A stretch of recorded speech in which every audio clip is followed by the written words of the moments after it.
welcome to another episode of Inquiring Minds. I am Steve Harper, and with me, as always, is the amazing Donna Carlin. Donna, how you doing today? I'm good. I'm really looking forward to this. I think that these are topics that we need to talk about, like the 360 view of what we're dealing with. Yep. So, Yeah. um, This one especially, I think, is going to be fun because I actually kind of just participated in sort of a little mini break. So what is our topic for today? And let's dive in. so the topic is, why is taking a break important for making a breakthrough? Yeah. This is going to be fun. I like this because I think it's something people think about. I think in Canada you guys call it holiday, right? We call it vacation down here. People they seem to work 100% towards having that little respite from work, the little day off here or there, or the vacation. But I think this is a little bit more meaningful for the folks that we're talking to, our audience, that we hope that you kind of walk away with a different perspective about why taking a break, walking away from something that may be a project or, work problem that you've been dealing with, being able to, remove yourself from that situation for just a little bit has such a huge impact on what progress you might make when you come back, right? That's it. It's really funny. I co authored a book with many authors years ago about 101 ways to improve your life. And my piece was joined with Zig Ziglar's, where he talked about clearing off his desk and making sure everything was put away and that nothing was left undone before his vacation. Why can't we do that all the time? Yeah. And my response was, because you would kill your assistants and they would kill you in return. Because it's just not energy that you could expend on a Sure. regular basis. And Carlos Santana, who I adore, Yep. Me talks too. about pressing the pause button. He was interviewed for the Five Keys to Mastery. And in that program, which we're revamping right now, he talks exactly about that. When is the last time you pressed the pause button so you could see the bigger picture? How's Interesting. that? Yeah, I Yeah. mean that's you have to push it in order to see that bigger picture, but how often do we consciously think about doing those things? So is that something he attributes to his genius and the success that he's had ultimately, being able to come up with this incredible work. Does he literally take a break from the noodling of the music and the the composition of the process? I'm really fascinated about what you learned from this conversation. It's more about he believes that everybody has genius and the raw willingness to be so unique and so impactful. But until you press the pause button, you can't have that breakthrough because you're so tunnel visioned towards something. I mean, he was washing dishes, he was living at his mother's, and finally he said, pause. In order for me to get to where I want to go, I need to absorb what it is that I want to learn. And he learned from BB King and all the other Yeah, greats, jazz musicians, who unfortunately isn't around anymore, or we would have interviewed him again, yeah, for the update of the mastery. But you look at the ability to reflect on where you are within your life. If you can't do that and you don't press the pause button to have self reflection, you're going to be setting goals, possibly going towards a specific desired end result, and you might get there. You miss so much along the way. Breakthrough happens when you could think, yep, not do. It's when you think and you reflect and you see so much of what's out there that you don't have time to until you do press the pause button. I think it's a brilliant concept. And until we could say, whoa, what we worked towards maybe 10 years ago might not be relevant anymore. yeah, yeah. Yeah, it's pretty incredible to think about, just that process because I think we are so action oriented, especially as business leaders, right?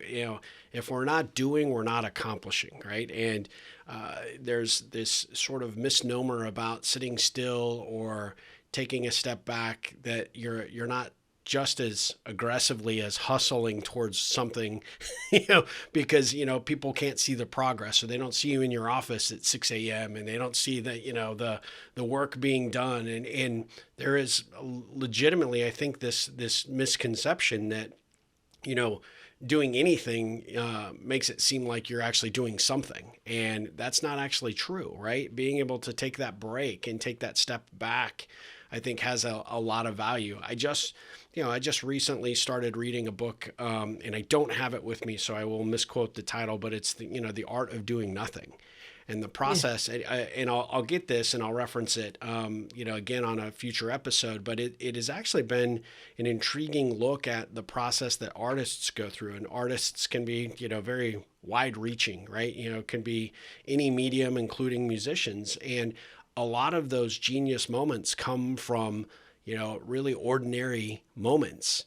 Taking a step back from the work, being away from the computer or the keyboard or the guitar or, the cello, and being able to take that step back and, go be in nature, go take a walk, go do something like you said, kind of like, Carlos, like, I'm going to go wash the dishes. I'm going to go do my normal, typical activities, but during that time, I'm letting things percolate. I'm letting things sort of develop. And sometimes that's when the genius strikes, right? that's right. Do you remember the TV show West Wing? Yes. So a lot of my clients lived that life in politics.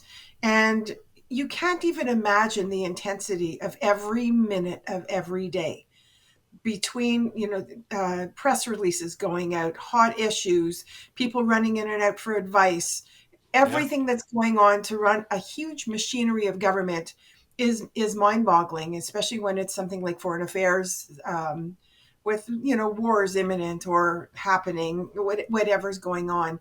And I remember saying to my client, the only way we're going to be able to think straight at all is to get out of here. So what we would do is we would find the opportunity, because it was seconds before somebody would rush into his office to say, let's go. And we would walk along the water and we would just talk and he would reflect and just have some noiseless time in nature, definitely, but he wasn't bombarded with emails and texts and phone calls and people running in and out of his office. It was absolutely amazing, and that was our way of pressing the pause button. Get some fresh air, get some exercise. Tell your team that unless the world is coming to an end, don't bug me for the next 60 minutes at least, if Yeah. not longer, so that I could think and reflect on what really has to get done before I'm sidetracked. Yeah. And it was invaluable for him and for me in the work that I did with him. Well, so, I guess one thing actually before we move on, I did look it up really quick. The book that I referenced was How to Do Nothing: Resisting the Attention Economy. And it's by a Stanford professor, Jenny Odell, which is, like I said, this book is kind of opening up a completely new perspective for me in terms of the approach that, I take in my work and the importance of taking a break. But like you're mentioning right there with your client, the big value of that is taking that step away allows that natural conversation to occur, in those moments that you two are there. That's so critical and so valuable because it allows kind of that pause allows you to push that reset button. You have this tendency, and I think politics, just like the military, it's that fog of war, just that constant bombardment of stuff that's happening, decisions that are having to be made moment by moment, and those decisions have dire consequences. But you also don't want somebody that has that decision fatigue. You don't want to have that some person that is just trying to clear the decks, so to speak, to get things pushed out the door and done, because you don't get the best parts of them. And so I think, the interesting component there with what you do with your client is you removed them from that environment and Yeah. taking them into, kind of a different, situation altogether, being out close to the water, being able to be in movement, be in a process that allows a little bit more of a reset mentally. And then I'm sure, no doubt, knowing you how I do, there were some questions that were peppered in there to get that reset button more firmly pushed down. What were those if you don't mind sharing? I can't share too much of those conversations Sure. for obvious reasons. I can share questions that I ask my corporate clients who are dealing with the same Yeah. stuff. And that is, when, if ever, have you met with your team to check in with them to see if collectively they believe that you're working on the right things that matter? That you are as the leader. Yeah. That's You know, good. the leader thinks that they are expected to set a direction. Yeah. And there is a mandate of pretty much every organization. This is what they're out to achieve. This is what they're out to sell. This is what they're out to create. Absolutely. For the sake of what question needs to be answered. If you're doing something just to do it for a fancy new shiny object, which has no applicability or purpose, then it'll be a shiny new object for a very short period of time.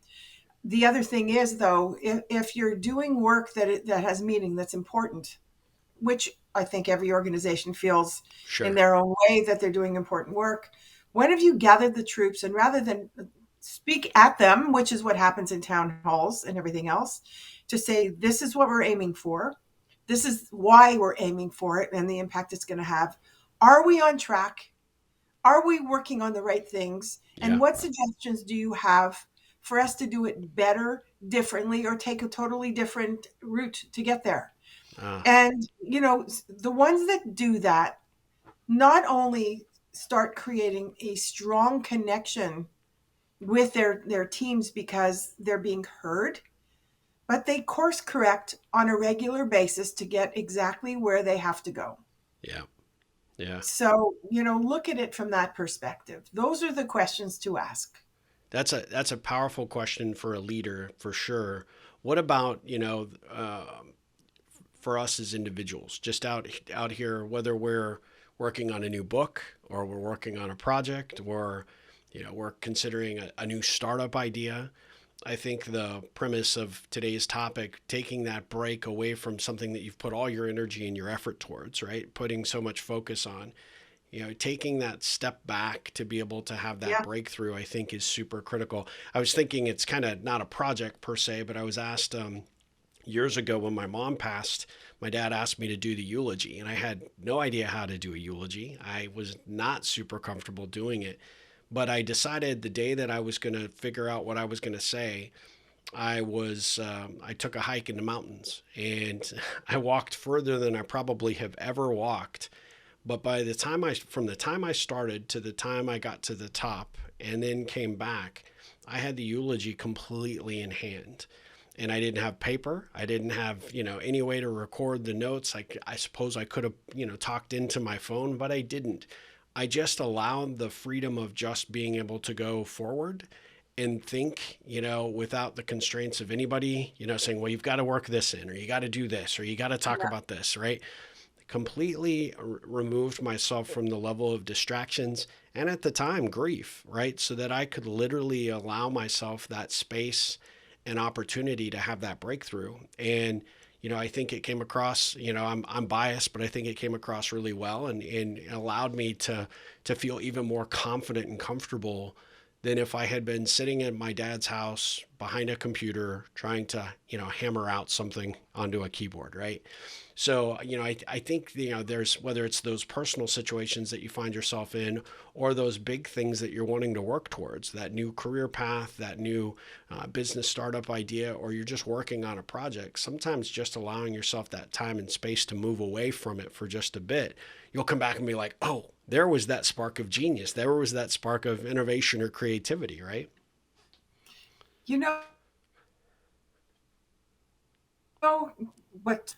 When you go to sleep, your brain doesn't shut down. It's constantly going. Yeah. How often have you gone to sleep with this massive problem weighing on you and you wake up with this eureka moment because you have the solution? Yeah. That's because the brain has the ability to get rid of all the fluff and all the garbage Yeah. and come up with what is truly important.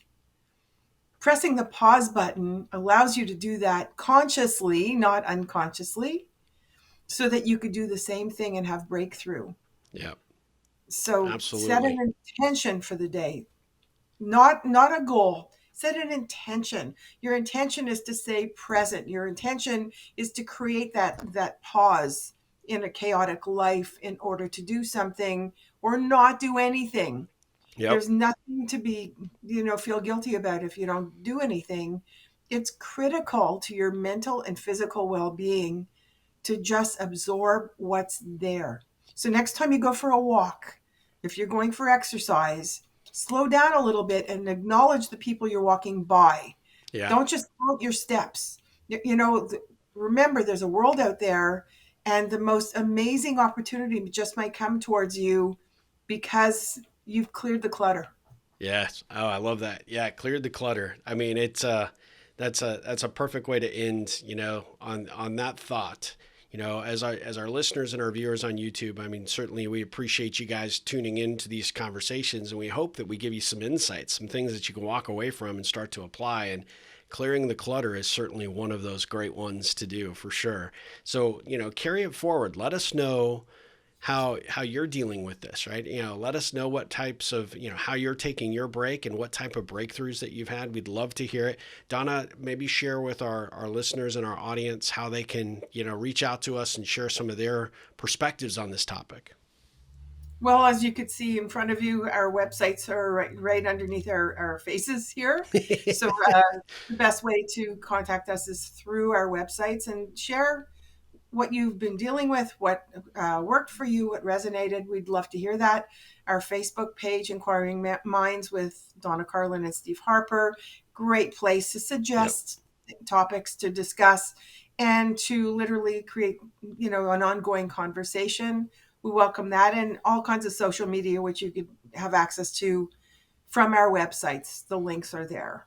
Yep, absolutely. Well, we would love for you to participate. And like Donna said, on that Facebook page, we have a growing community. So we'd love you to be a part of that and share what you're taking away from these episodes, as well as maybe share any thoughts or questions that you might have that you'd like us to tackle in the future. So we definitely appreciate you joining us for another episode of Inquiring Minds. We will be back very soon with another important topic. But until then, Donna, have a great day. You too.